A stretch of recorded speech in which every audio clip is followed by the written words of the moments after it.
Fast update में आपका स्वागत है। मैं पत्रकार नवीन इनामदार। भीड़ हिला देने वाली घटना, केज पुलिस के कथित पिटाई में दलित युवक की मौत, जिला अस्पताल पर भी गंभीर आरोप। राज्य में कानून व्यवस्था के दावे के बीच भीड़ जिले से एक बेहद चौंकाने वाली घटना सामने आई है। केज क्षेत्र में पुलिस हिरासत के दौरान एक दलित युवक की मौत हो गई, जिससे पूरे इलाके में तनाव और आक्रोश का माहौल है। मिली जानकारी के अनुसार केज पुलिस ने एक मामले की जांच के लिए युवक को हिरासत में लिया था। परिजनों का आरोप है कि पुलिस कस्टडी में युवक के साथ बेरहमी से मारपीट की गई। 3rd डिग्री टॉर्चर के कारण उसकी तबीयत बिगड़ गई। गंभीर हालत में युवक को जिला अस्पताल भीड़ में भर्ती कराया गया, लेकिन परिजनों ने अस्पताल प्रशासन पर भी गंभीर लापरवाही का आरोप लगाया है। उनका कहना है कि समय पर उचित इलाज नहीं मिलने के कारण युवक की मौत हो गई। इस घटना के बाद परिजन और दलित संगठनों में भारी गुस्सा देखा जा रहा है।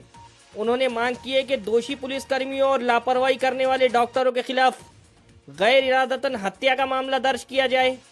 परिजनों ने चेतावनी दी है कि जब तक उन्हें न्याय नहीं मिलेगा, वो शव को अपने कब्जे में नहीं लेंगे। पुलिस रक्षक है या भक्षक, हमें सिर्फ न्याय चाहिए। यह दर्द भरी प्रतिक्रिया मृतक के परिजनों की है।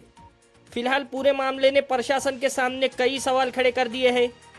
अब देखना होगा कि इस घटना की निष्पक्ष जांच होती है या नहीं और दोषियों पर क्या कार्रवाई होती है। धन्यवाद। आशिष दिवार या केजमधील तरुणाचा आज जिल्हा रुग्णालयामधल्या कारागृहामध्ये मृत्यू झाला।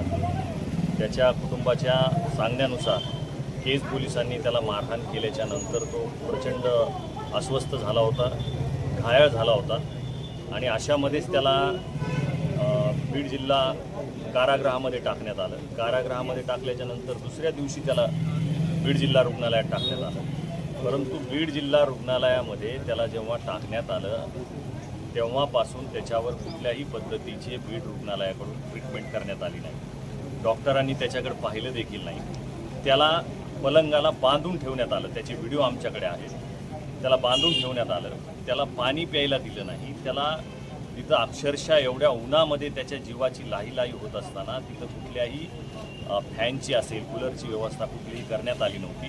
तो आरोपी आहे का नाही हे गुन्हा सिद्ध न्यायालय करत असतं। यांनी अगोदरच त्याला आरोपी म्हणून ठरवलं होतं जिल्हा रुग्णालयाने आणि त्याचा अक्षरशः तडपडून मृत्यू झाला या सिस्टीममुळं। आज सकाळी तिथं कूलर आणून टाकलं जेव्हा त्याची डेथ झाली। इथले सगळे CCTV कॅमेरे त्या रुग्णालयातील कारागृहाच्या बाहेरचे बंद आहेत। याला कारणीभूत इथलं बीड जिल्हा रुग्णालय आहे आणि त्याच्या मृत्यूस कारणीभूत मात्र केज पोलीस आहेत, ज्याने त्याला प्रचंड मारहाण केली। या मारहाणीमध्ये तो इतका घायल झाला, इतका त्याच्यावर त्याच्या अंगावर सगळे वार आहेत, एक प्रकारे मारलेले सगळे वन आहेत आणि या वनाच्या माध्यमातून दिसू शकतं की त्याला कशा पद्धतीनं मारहाण केली।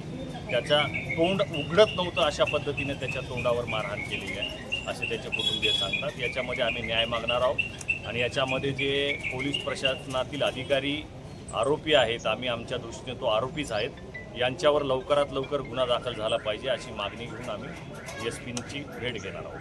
नातेवाईकांनी म्हणजे बॉडी ताब्यात घेण्याचा नकार दिला। आता जोपर्यंत याच्यामध्ये गुन्हा दाखल होणार नाही, चौकशी होणार नाही, तोपर्यंत सगळ्या संघटना बीड शहरातल्या त्याची डेडबॉडी आम्ही ताब्यात घेणार नाही। ती आत्ता सध्या रुग्णालयाच्या कारागृहामध्ये आहे आणि जोपर्यंत इथं न्यायाधीश येत नाही, न्यायाधीशांच्या माध्यमातून हे सगळं व्हेरिफिकेशन होत असतं, डॉक्टरांच्या माध्यमातून होत असतं, जोपर्यंत ते येत नाहीत तोपर्यंत ती बॉडी आम्ही ताब्यात घेणार नाही। त्याचं पोस्टमॉर्टम होणार नाही, इन कॅमेरा त्याचं पोस्टमॉर्टम झालं पाहिजे अशी आमची या ठिकाणी मागणी